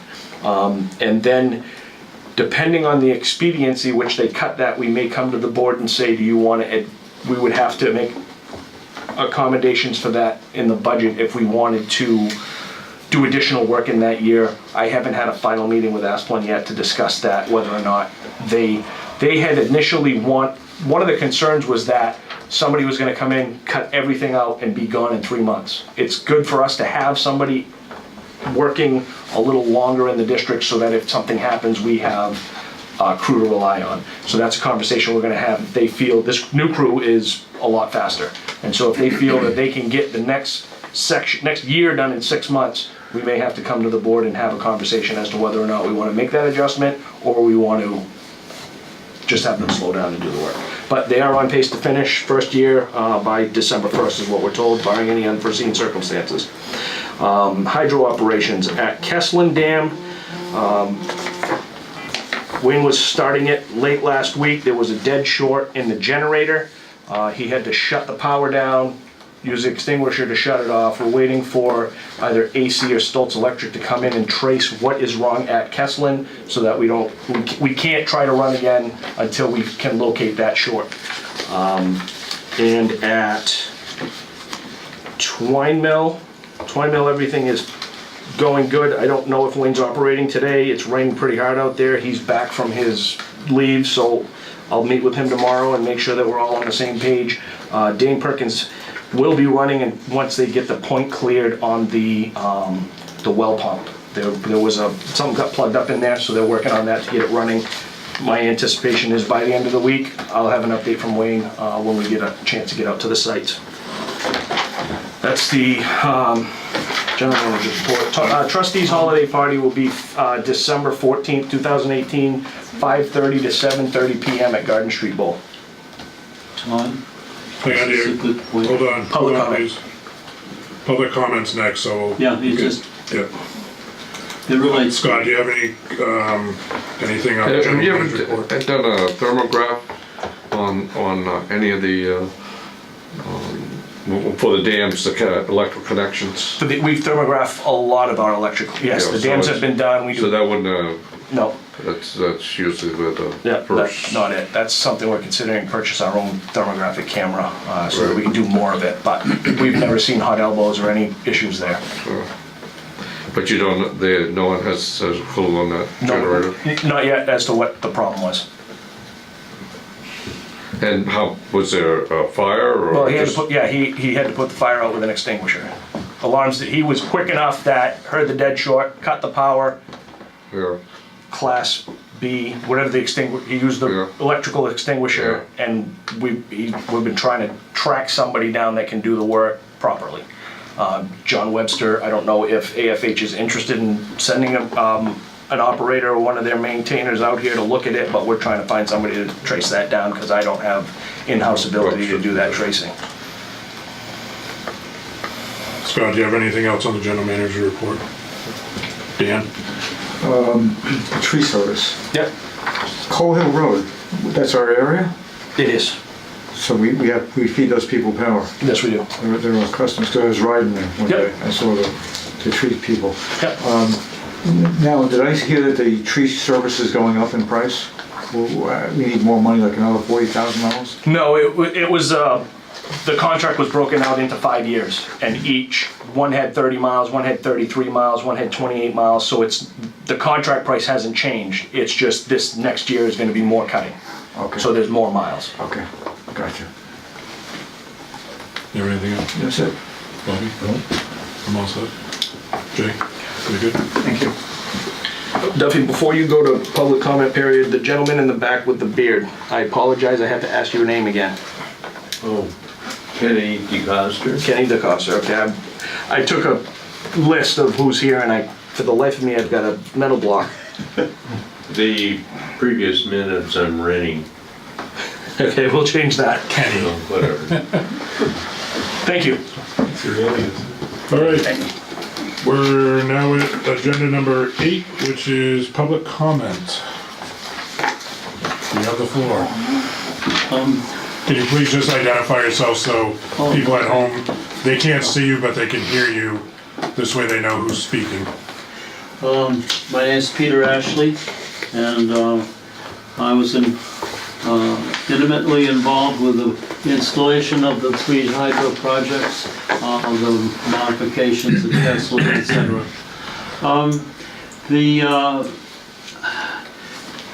The paperwork at all 3 dams, I've never gone over them all. I was basically involved in installation. So recently I was invited with Albert Kopp to come over here, and Mr. Shea, Manager Shea, excuse me,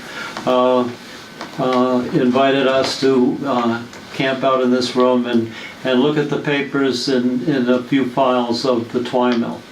And it was interesting to find a few gems in there. And one of the most important gems relates to one of the projects that I hope can be accomplished soon, that has to do with the blade pitch control of the Alice Chalmers 3-bladed manually adjustable crop. When we went into the paperwork of the file, it was rather thick. Came across a letter here, December 22nd, 1982, in attention of the general manager at the time. And it has to do with the manually adjusted 3-bladed prop and the degrees of each blade and the approximate discharge of each position and the approximate output of each position. It was really kind of interesting because I've been trying to do calculations to estimate what that low pitch would be for the output and the flow. So using a flow that it estimated, I came up with 166.9 kilowatts at the low pitch.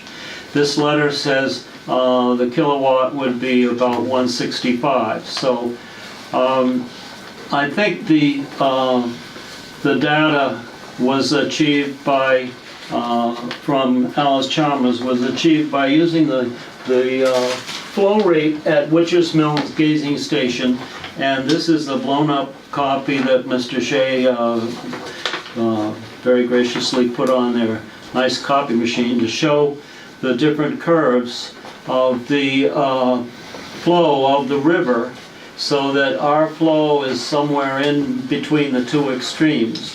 And then the dotted lines, these cross lines here, represents the 3-blade pitch, and the 300 kilowatts is about 275 cubic feet per second, and the blade pitch that it's stuck in right at the moment is about 200 cubic feet per second. And the low pitch would be about 150, which was very close to the one that I used. There is a difference of 10% in the flow rate between Witcher's Mills and the facilities here, due to the additional square acreage or square miles of land between the two. This shows the most recent ending October 21st, the flow at the moment in the river. These marks down at the bottom show the 54-year daily mean statistic for the river at the gauging station. So right at the moment we're lucky and for hydro having a greater flow. The water has come down approximately every 14 to 17 days, and as a rainfall. We have one going outside. And right on the average of this curve for right at the moment in the river is about 150 cubic feet a second, which is the minimum blade pitch of the machine, which would make it run close to continuous without starting and stopping as it probably is doing now. So I figure this is going to give about 250,000 kilowatt hours a year additional output if that blade position were to be freed up and able to be used. I contacted Ron Rule, who was the man who's been coming down and helping with the governors, so that the governors are basically fixed. And he has a machinist group that he's contacted, and I talked with the principal man there, and he's offered to come down and look at the situation, get an eyeball idea of what it is and about what they think it might cost the light company to free up that stuck blade. And so, of course, the water's much higher now, and we've got rain coming down right now, but it'd probably be a good idea to take up his offer right away before he gets busy doing something else, to at least look the project over and start a conversation with the Mr. Shea, the manager. It's in your court. Yep, I didn't know you talked to Ron, but I did have a conversation with Wayne today to reach Ron Rule as well as the electric companies, not power, but winding, to come down and do some assessments as we not only try to get to run, but prepare for whether or not America First is gonna make a proposal to the district. So I'll check with, if Wayne didn't contact him, I'll call him and see when he can come in so that we can meet to get a ballpark price, to get a price on what. I have the name of the man in the machine shop, and I have his phone number for you. Is it the place in Farmington, New Hampshire? Do you know? I think it's in Maine. Oh, okay, all right. We'll check it out. All right, call or stop by, Peter. Maybe after the meeting. Okay. Thank you, Peter. Any other public comment? Yes, Albert? FERC. Albert, please, I did. Albert Cole. FERC sent Todd a letter requesting an update on the dam safety, which was something ironically that I had raised at the last meeting. Have you responded? I should have I spoke to John Edgerton today. It is the public safety plan that needs to be revised. They're looking, so we compiled the photos they've asked for. Public safety plan is complete. The responses to questions that were forwarded by FERC, that packet is allegedly in the mail, hard copy to me, so that I can send it to the office of FERC as well as a PDF. It was I had 30 days, and we will get it within the deadline. It's just getting the documentation to me. Hard copies will be mailed. Is that all, Albert? Yeah. Yes. Yeah. Alex Mendelson, for the record. Thank you. As a taxpayer and a ratepayer, I really appreciate the open forums. I have a little, I know you like 3-minute discussions, so if you don't mind, I'll read my thing because I have one of my friends time it. Okay.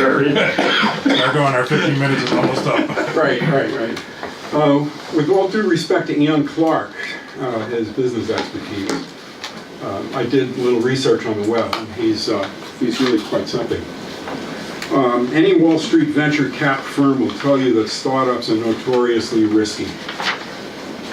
Delaware-based America First states that it, quote, likes stupid cheap businesses, unquote.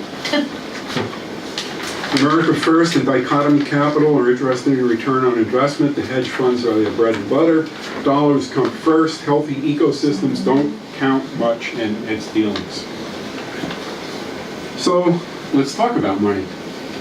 If restoring the lower Mousom creates just one job in Kennebunk's leisure and hospitality industry, the increase in local income is likely to exceed on a continuing basis the local income of hydropower.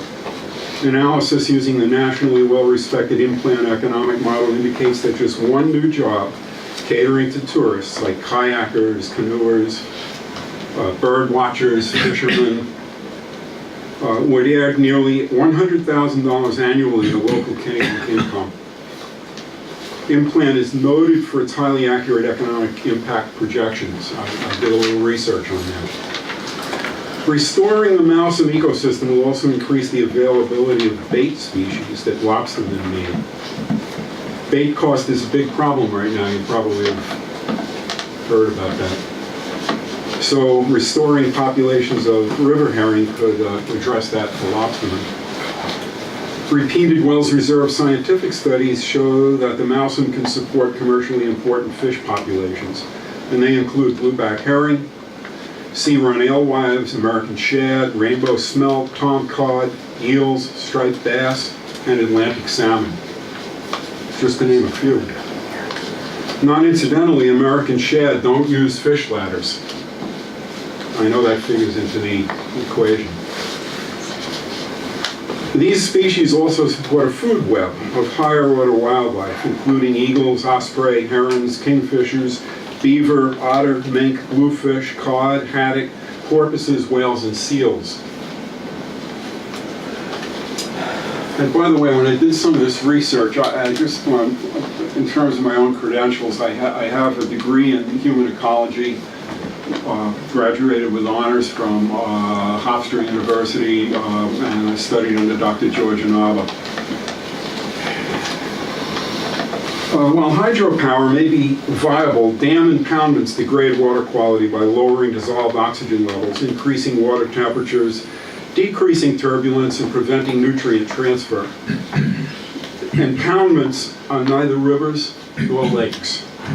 They create conditions that neither riverine species nor lake species thrive in. Mussels and clams, where natural filtering is vital for water quality, disappear. The relatively small amount of power generated from hydro is disproportionate to the environmental harm that it can cause. So yeah, I know you're all citizens of Kennebunk. You voted. As citizens of Kennebunk, I implore you to get smart. E.G. Maine Solar will build a 3-megawatt solar farm. KLPD expects will fulfill about 4% of annual demand, if I'm not mistaken. I don't know if that's the right metric. I think that was it. That's almost 4 million kilowatt hours of clean energy. Clean energy. On one hand, a startup company can amass profits. On the other hand, Kennebunk can enjoy a healthy ecosystem for our future. That is the true dichotomy with a small d. Make your choice. Thank you very much. I really appreciate the public forum. You're welcome, thank you. Yeah, just quickly. I was over at one of my customers. Identify yourself, please. Ward Hanson, Kennebunk, customer's house the other day, and they have problems with water in the basement, and they brought in a consultant. And I brought up the issue of the dam impoundments and what would happen if the water is removed as far as structural issues such as at 1 Pleasant Street. And I said, what would happen? And she says, well, it's basically unknowable. She says the problem with water is that it's going to seek out a weakest source, and if there's, it's just hard to say once you remove that, the pressure, the walls, what kind of damage, and then of course what kind of liabilities the district would have. So I think that's part of the story that needs to be considered pretty seriously. That's all. Thank you, Ward. Bill? Yeah, Bill Graven, Kennebunk. Just, will the public be able to see America First proposals before the workshop? I think right now it's not a public document because it is part of the negotiation and there is finances and stuff in this document. So is that correct at this point, Todd? Or? I might, let me work the attorney to redact any information that can be seen as sensitive, and I can run that by to see if there's something that can go up. But right now it isn't. Can I ask a question about that? Mm-hmm. Or just comment? I think we put this out and we got, at one time, tried to even sell everything, we got no responses. Mm-hmm. So now we've got one vendor. Would the criteria here be whether it compromises our ability to get a good deal? Yes. Okay. So, I don't know, I haven't thought it through carefully, but I'm not sure that it would be detrimental to us to have the offering known to the public. It's a question I would have for you and the attorney. Yeah, I guess the attorney, yeah. Or get a response. I mean, they've sent... They haven't given us anything confidential. Right. Right. They've given us numbers on what they want to do. But we haven't responded to it. I would say that when we go back to them, then that begins the back and forth Let me confirm that there's no reason to hold it. And then, I'm not gonna email blast it out to everybody, but I know you're looking for, I know a couple other people who are interested in seeing it. Yeah, sure. And you can spread the word, I guess. Well, you could just post it on. If you post it on, if you get, Yeah, post it on the if web. legal counsel says yay, then put it on the website. If they say nay, then we'll hold on to it. Will do. Thanks. Anyone? Yes, sir. Yes, this is beside. Identify yourself, please. My name's Tony Grant. This is beside the hydros, but I noticed on a Mill Street road, poles have been set almost 2 years and there's no transfer. What's the reason for that? I'd like to know the reason for that. It's actually been more than 2 years, to be honest with you, Tony. That was. I'm being generous. Great. I won't hold you that against you. That's part of the substation redesign of Water Street. Final design that project was begun in earnest about 5 or 6 years ago, thinking that was the solution to the issue. 2015, a study came to the district, and that may not necessarily have been the way to go. And so those poles are there awaiting a final plan on the substation. I thought probably it was a new type of cosmoline that preserved the poles. I was checking them out. Wireless power, Tony. Wireless power. Yes, sir. Yeah, those have been there for quite some time, and we're getting to a solution to that as a group. Right. Yes, sir. Deputy Bill Harmon came up. Can you explain to me, I didn't understand why Dane Perkins has not been operating, and when was the last time we were generating power? My understanding is we didn't generate power at all in September. According to the financials we received, there was no generation in September. I can get you the generation numbers as to when the last Why generating. isn't Dane Perkins being? Well, I am told it's the well point in the sump that has either gone bad or needs to be cleaned out. And Wayne has been on vacation, and that's why it hasn't. He hasn't been on vacation, he's had a family issue that I'm sure you wouldn't want to deal with, and he's our only hydro He's operator. the only one. He's our only hydro operator, yes, sir. He has been, since Gary had to leave us. He's been out on a personal matter, family emergency. We're losing production because we have one. don't have a man to fix the sump pump. That's correct. Is it a sump pump or? Well point. Well point. I don't understand that. It doesn't make any sense. We're still paying that man, but we're not getting any production. Well, he's entitled to his pay based on a personal contract. He's out on personal leave. I just don't understand why somebody in this organization can't fix a sump pump. We don't have anyone else certified to work on the dams on staff. I believe that's what, Todd, you're saying. Yep, we have consultants coming in to determine what that issue is. Can I ask how long that production has been down? Is it just the month of September, or? Well, no, it hasn't generated, June, August, September. we work on that every month. Some of those months have been because of water. Yeah. We haven't had the water. Okay. The month of September has been because of a personal matter, which we can't go into any further than. I understand that, but do we have any timeline as to when, at some point, we say, well, can we call a consultant? Is there someone and say, hey, the lost production costs more than We have a one-day consultant We or have called the something? consultant, and Okay. it's getting them, once they get here, to determine what the issue is, we can begin to fix it. And Wayne is back to work now. Yeah.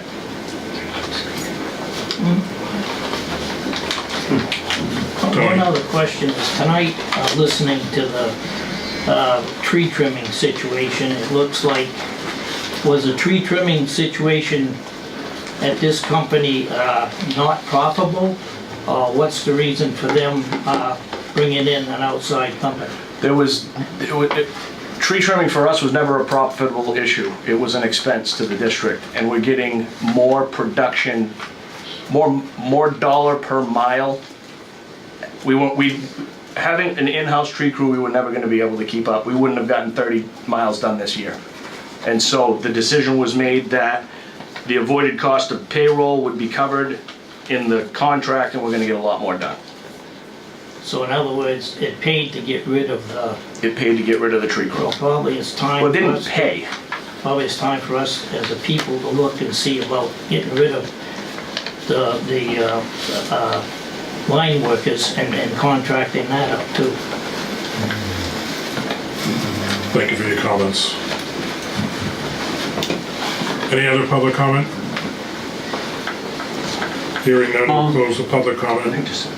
Go ahead. Real quick, because we're way beyond our 15 minutes. I've been looking into the biology of the river, and I feel that we're gonna have a lot of more information in it fairly soon. Okay, thank you. Just real quick, it seems a little unclear, the next meeting, the workshop, the 15th. You're kind of saying, people are asking, well, can some people see the numbers, can some not? And yet you said there was going to be executive session and then it was going to be open to the public. And can we have some kind of feel what's going to happen here? So right now, we have a tentative date set for the 15th of next month for a workshop for the board to discuss the proposal before us. Where the tentative piece is waiting to hear back that legal counsel can be here. So if legal counsel can be here, then Todd will then confirm that and it will be a set meeting. My recommendation was that we do the executive session first, starting at 5 p.m. And Todd recommended that we post that for an hour and a half. Whether it takes an hour and a half for executive session or not, we don't know. And then at the open segment of the meeting would then happen at 6:30 for the public, which is when the board would then have the continued discussion of that proposal. Okay, and at that point, the public would be able to see some of the numbers, or assuming it's not proprietary or damaging to either party? Whatever legal counsel in the says that we negotiations? can release, we will release Okay. at that point, at that meeting.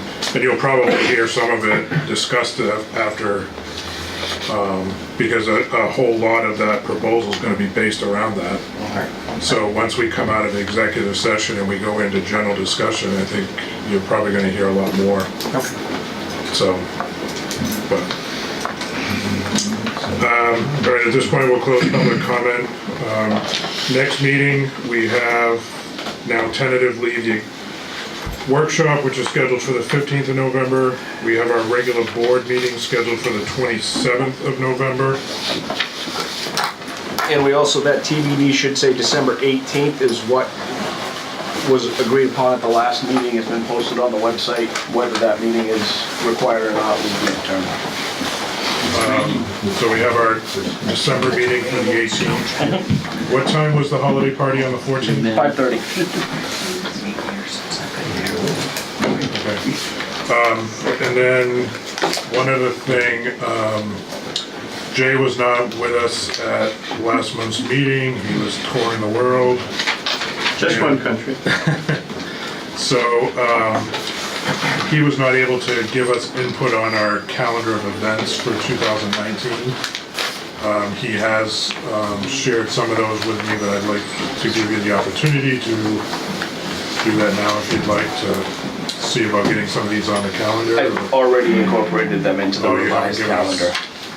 Yeah, so the email. In the packet that you just gave me? Yes, yep. So, Oh, it's in this packet. I got mine printed off. oh yeah, the one that was on the desk, I integrated what he raised, which were valid concerns that have been discussed in the past, incorporated them into the calendar dates. So that is the tentative list of what will be addressed in the next year. Okay. Thank you for that. And I did have, just in listening to the conversation about Nextera on this item of what next items we might want, I did have two things. One, we've discussed these before and they fit into one of the topics perhaps, but I think we have a significant opportunity when we renew our contract or we develop our procurement plan for 2020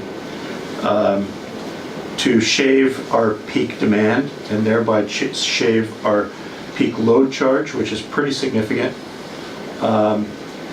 by one of two things or several possibilities. One could include building out storage so that we can buy power in the middle of the night when they practically pay you to take it, and distribute it during our peak time and thereby reduce our peak load. And so anyway, conversation about how we can creatively think about time of use and peak load issues, I think, could benefit us.